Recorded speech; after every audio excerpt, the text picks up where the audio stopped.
Lihim ng liham. Ang pinakamakulit na girlfriend mo sa balat ng radyo. Isang magandang morning sa inyong lahat! Ako pa rin po nag-iisang girlfriend mo sa radio. My name is Lindsay. Makulit pero may puso, handang makinig sa mga kwento mo. Alam mo, feeling ko kailangan mo na siyang iwan kasi it doesn't make sense. Ang kwento sa lihim ng liham.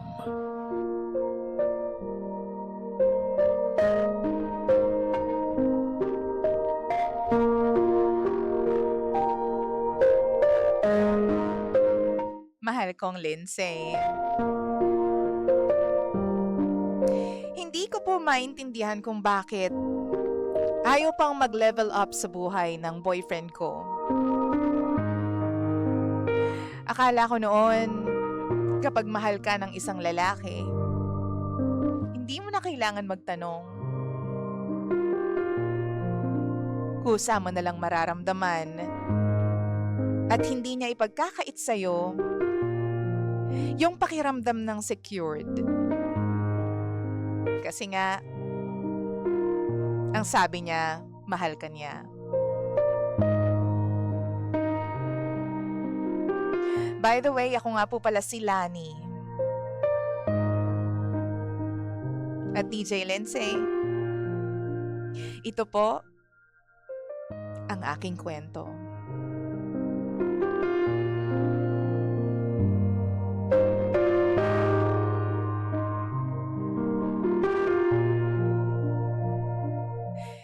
Years na po kaming magkasama ng boyfriend ko. At ngayon, meron na po kaming 2 cute na anak. Pero kahit pa matagal na kami, hindi pa rin po kami nagsasama ng boyfriend ko sa iisang bahay. Pareho pa rin kaming nakatira sa mga magulang namin. Araw-araw, pumupunta lang siya dito after work. Kakain ng hapunan, konting bonding kasama yung mga bata, tapos uuwi na rin agad. Kapag weekend naman, nagsistay siya dito. Simula Sabado hanggang Linggo. Tapos balik ulit kami sa dati naming setup. Para kaming may schedule na pamilya. Hindi yung totoong magkasama araw-araw. Sinabi ko na sa kanya na okay lang kahit hindi kami magpakasal. Kahit mag-live-in muna kami. Para naman mabuo na yung pamilya namin. Gusto ko lang kasing maranasan ng mga anak namin, DJ Lindsay, na sabay kaming gigising, sabay kakain, sabay matutulog. Parang normal na pamilya. Pero ayaw niya. Ang lagi niyang dahilan ay hindi daw papayag ang parents niya na magsama kami nang hindi pa kami kasal. Sabi niya hintayin ko na lang daw yung kasal namin. Pero pag tinatanong ko siya kung kailan, wala naman siyang mabanggit na plano. Nung una, iniintindi ko naman. Sabi ko, baka traditional lang talaga yung pamilya nila. Kesyo, wala naman daw pagkakaiba kung pumunta siya sa amin araw-araw, tsaka sa kung magkasama kami sa bahay. Hindi na naman kami mga bata. May 2 anak na nga kami . Pero parang mas komportable siya sa setup na ganito, kahit may pamilya na kami.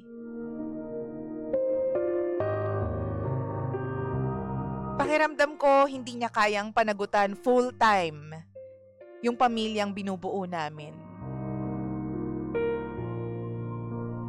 Isang gabi, first time lang yun, bigla siyang hindi nakapunta sa amin ng anak niya. Ang sabi niya sa akin, overtime daw. Pero kinabukasan, may nag-chat sa akin na kaibigan niya. Ang sabi nito, nakokonsensya daw siya kasi meron daw ginagawang hindi tama yung boyfriend ko. Nakikipagkita daw sa isang babae, yung boyfriend ko, behind my back. Niloloko daw ako ng lalaking to. Yung ama ng mga anak ko. Kaya siguro ayaw pa magpakasal. Kasi gusto pang mag-explore. Hindi na ako nagsayang pa ng anumang oras at sinabi ko sa kanya yung mga nalaman ko. Ang sagot niya lang sa akin is, napagod daw kasi siya na ang buhay niya umiikot lang sa pagbisita sa amin. Uuwi sa kanila tapos sa weekend, amin siya. Paano naman ako na ilang taon nang pagod sa pag-aalaga ng mga bata? Wala naman akong choice. Hindi ako pwedeng mag-relax. Tapos yun ang idadahilan niya sa akin. Pagod na siya dahil pare-pareho lang yung nangyayari at mga ginagawa niya. Alam ko naman may anak lang siya sa akin. Wala naman talaga akong karapatan sa kanya kasi hindi naman ako asawa. Kaya ang tanong ko po, kailangan ko ba talaga siyang pilitin? Pilitin na umuwi sa amin araw-araw? Nakakapagod na kasing isipin, DJ Lindsay. Matino naman siyang ama. Tsaka partner. Sa totoo lang. Pero siguro iniisip ko na lang, nandun na siya sa punto na napagod siya. Kaya gusto niyang mag-happy-happy. Again, hindi ko po alam kung anong dapat kong gawin, kaya po ako napasulat dito sa inyo. Tulungan niyo po ako. Muli, ako po si Lani. At ito ang lihim ng aking liham.